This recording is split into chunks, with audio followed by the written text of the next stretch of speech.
Hi there everybody, I'm Philip Heitzen and I want to thank you for listening in to episode 255 of the Art of Procurement podcast. If you're new to the pod, our goal is to help inspire and to demystify the change journeys that are really necessary for us all to elevate the role of procurement. Now, typically, I do that through interviewing leaders from both inside and outside of procurement. And once a month, I bring the team together to record This Month in Procurement. Back when we started the pod almost 4 years ago, I actually created a lot of solo podcasts where I'd share some tactics that we can use in our pursuit to increase our impact. And those were always good fun, but I've not done it so often recently. Well, if you listened to last week's show, you'll actually have heard that I shared we'd be having a pod this week with the entire team. Well, unfortunately, schedules just got in the way. And so look out for that podcast. It's still going to come in June. It's going to be June the 24th. But I thought that today would be a great day to actually bring back that solo pod format. Now, the reason that we had scheduling challenges is that we've been working day and night this week to put the finishing touches on a brand new offering that we cannot wait to share with you. It's called AOP Mastermind, so Art of Procurement Mastermind. It's a brand new way to collaborate, network, and learn with peers across procurement, and it's all from the comfort of your desk. You're going to be hearing a lot more about this over the next week or two. And if it's piqued your interest, just make sure that you signed up at our email list because we're going to be emailing our subscribers with all the details as we ramp up to launch. So you can sign up to that email list at artofprocurement.com/subscribe. And another reason to sign up to our email list is we're actually going to restart our This Week in Procurement newsletter this week.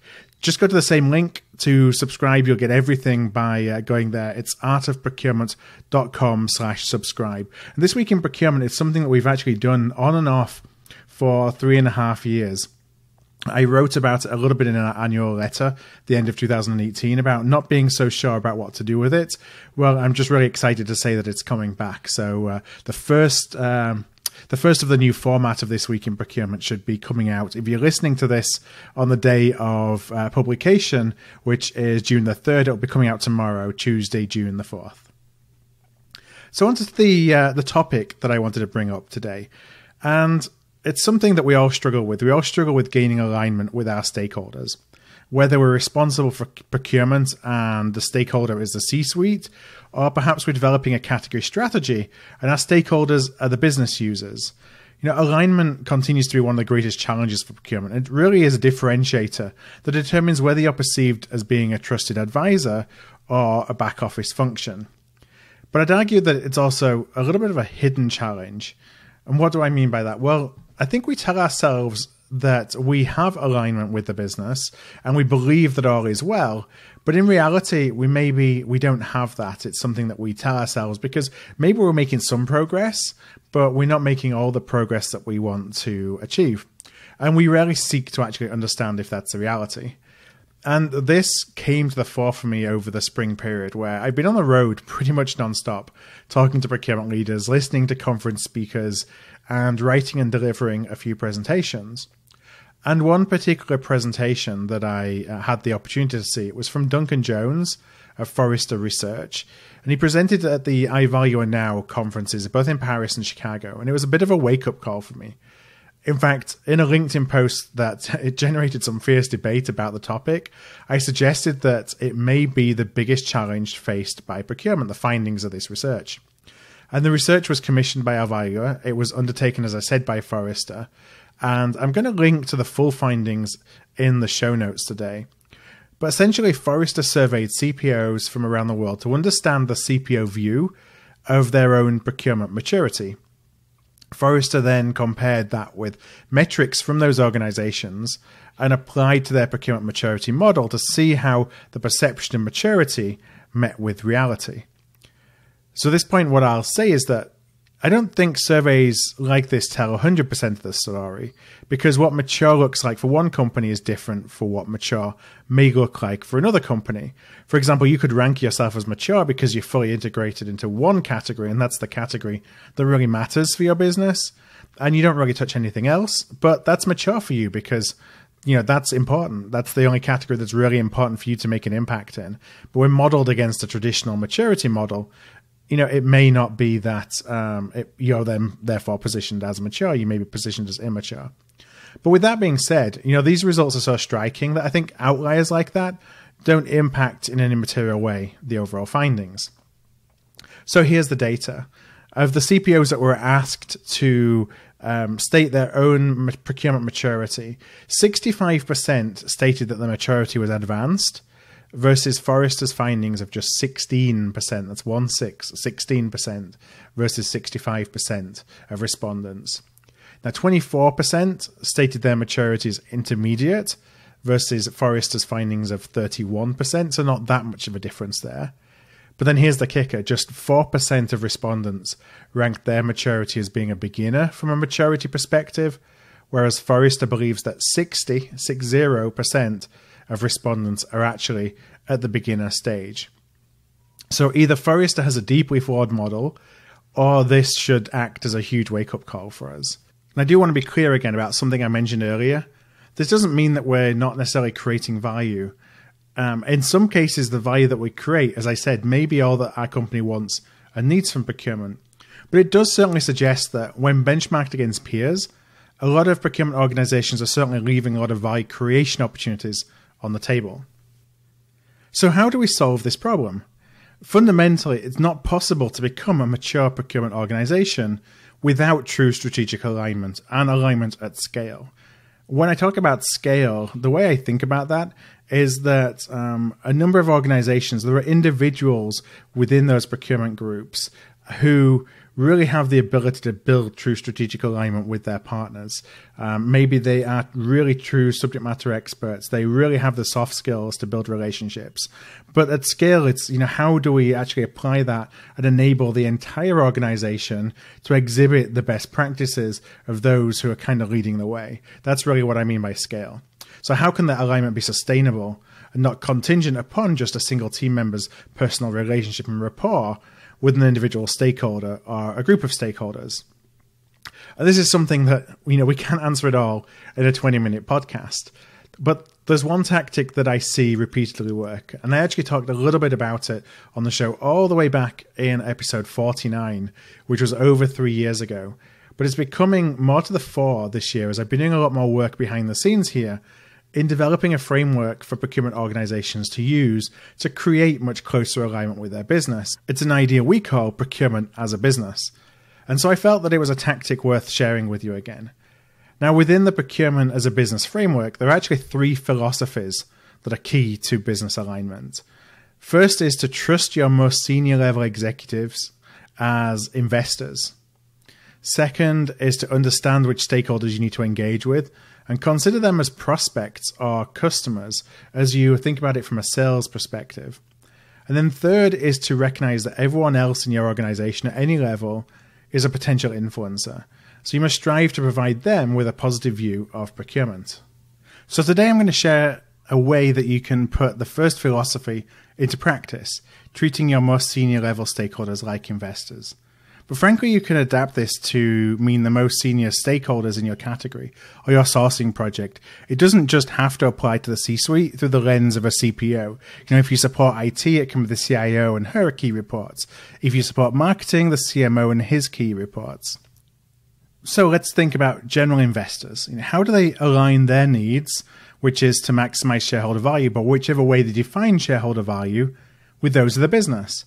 And they do so through a board of directors. So the board of directors sets strategy, it directs investment decisions, and essentially helps to manage the trade-off between the two. Now, taking the structure of a board of directors and applying it to procurement is a really effective way to increase stakeholder engagement. Now, I'm sure when I start talking about governance, procurement councils or cross-functional steering teams, you might switch off and think, we have those, or the governance is for compliance. And that's often what does happen. Because the mission of the team is often, when you think about cross-functional steering teams, for example, is to drive compliance but focus on compliance only. To try and coerce people into using procurement or using the contracts that we have put in place. But when you look at this team of people as investors, your governance structure becomes focused on solving enterprise or category-wide problems. So who should be on the team? So I'm going to focus this on the executive level, but again, you can apply the same principles to your category team too. And there's really three categories of people. First of all, those that set the corporate strategy. So that can be the CEO, the CFO, the Chief Operating Officer, the Chief Administrative Officer. Really people at the highest level of your company or your category. The actual individuals involved, they may vary based on the scale of your company. It might not be possible to get a CFO if you're in a large organization, but you may be able to get the VP of Finance that has the eyes and the ears of the CFO. But it does need to be a senior leadership steering team. After those that set corporate strategy or strategy for the business unit that you support, you want those that pay the bill for procurement. So the people who pay our bill are essentially the people who are arbiters of what the ROI is. These are the people who sign the checks that pay for us as a function, or those that are hit with a central cross charge that is then applied to procurement that is essentially funds procurement. They're the people that really determine what our ROI is. It could be a CFO, could be a controller, but again, it could be the heads of our major stakeholder groups where our cost is sent as an allocated cost in the business. Just depends on how the cost of procurement is paid for within your organization. And just to say also on that is, because they're the arbiter of ROI, they're critical in terms of setting metrics and setting shared metrics, because those are the people who are going to determine, as you try and transition from cost savings based metrics only to metrics that are more business focused, as an example, they're the ones who are going to determine whether you've been successful or not. These are the people that might walk the halls complaining that they pay more for procurement in corporate cross charges than the value they received, or that they perceive they have received from procurement. The third type of people are the functional leaders who are impacting the execution of corporate strategies. This could be a CIO, a head of HR, head of product, head of engineering. Could be a variety of different people, but it's the people who are the most materially involved in helping the CEO achieve her vision for the company. So you have your procurement board of directors. Now let me talk a little bit about what this team does. First and foremost, they align business and procurement strategies. So they focus on setting a common goal. They are managing and resolving conflict that a procurement organization may have with stakeholders across the business, for example. They're also setting the procurement department's organizational strategy and approving investment plans based on the evolving needs of the business. They hold the purse strings for investing and for spending more money on the procurement function. So it's the CPO's job to build capability plans to meet the vision of the team and what the team wants from their procurement organization. And then the board will hopefully approve of those investment plans. So at that point, they're actually invested in the success of those investments. The third thing this team does is to create shared objectives and metrics between procurement and stakeholders. These metrics may be different for each different functional area, but the group approves key category strategies, key sourcing initiatives, key business processes. So they ensure that there's alignment between everybody within the organization. The things that you're doing are all towards meeting the common goals, but importantly, it's helping as well where you have constrained resources, because as a group, you can actually balance the resources that you have with the key primary needs of the business. And doing it this way actually means that it's the board that's making these decisions, or at least having a say in these decisions about resource allocation, that you're not necessarily upsetting individual stakeholders because you're making arbitrary decisions around whether you can support them or not. It's a decision that's made at a higher level and for strategic rather than tactical or execution-based reasons. The next thing the team does is it helps facilitate change. You've got senior level execs on the team, and it's their job to really drive the change throughout their organization that's necessary to enable the value that they need procurement to bring to the table. An additional benefit is that it does hold all members of this board of directors to account, but accountable to each other. So it reduces the number of rogue executives, for example, who do everything they can to cut procurement out of their operations. It's easy for an executive to do that when they're in the silo of their own group. It's a lot harder when they're actually in a group of their peers who are all collectively trying to drive forward the kind of maximization of value that you get from your procurement function. Finally, the team does act as an executive level issue resolution committee. So you do still need that policeman, but it shouldn't be the forefront of the board of directors' responsibility, as normal governance often is. Again, normal governance can be compliance first, strategy second. This is really strategy first, compliance second.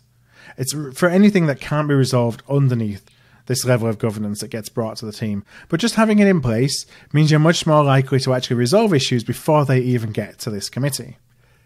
So how do you bring some formality to this group, which is important as well? It's an important factor in the success of a board of directors like this. First, have a governance charter. So highlight what the purpose of the goals of the team are. What are the responsibilities of the board? How often do they meet? Who are the participants in the board? And are they authorized to delegate their roles to others? How often are they authorized to do that for? And what level can they delegate their authority to? Then what are the inputs and the outputs of the meeting? Without a board of directors, you'll find that procurement's direction and our objectives and our strategy are often set based on the requirements of one individual person to whom we functionally align, be it the COO, the CFO, the CIO, the Chief Administrative Officer. Where he or she sits means that they have a very different perspective, or they may have a very different perspective on what you can achieve, because it's aligned with their goals primarily, not necessarily with the goals of the company. When you're accountable to a board or a steering team, it means that you are thinking in a lot more of a holistic way in terms of bringing value to the company, over and above what one individual stakeholder may need. So in summary, having a board of directors in place like this means that you get that alignment between procurement, between the C-suite, the business stakeholders. It means you have shared and transparent objectives, and it means that you have increased accountability on all sides. And the procurement performance at this point is then measured based on your contribution to shared objectives, not the objectives of one person or solely just on cost. And this governance board is providing that active change management support, which really is critical to help us elevate the impact of procurement. So that's all we have time for this week, and I do hope that this helps you in your efforts to develop stronger alignment with the leaders in your business or your category. If you do have other tactics to share, I would, as always, love to hear from you. But until next week, when we come back with another interview, I just hope that you have a fantastic week. And I want to thank you again so much for listening in to this episode of The Art of Procurement. Hi there, I want to thank you for tuning in to today's podcast. You can check out all of our back catalogue at artofprocurement.com/podcast, where you can also subscribe to our newsletter to make sure that you never miss an episode. And if you found value in today's show, I'd love if you would tell a peer, or perhaps go and rate and review by going to artofprocurement.com/review. Word of mouth really is the best way to help the podcast grow, and if you're able to do either one of those things, I would truly appreciate it.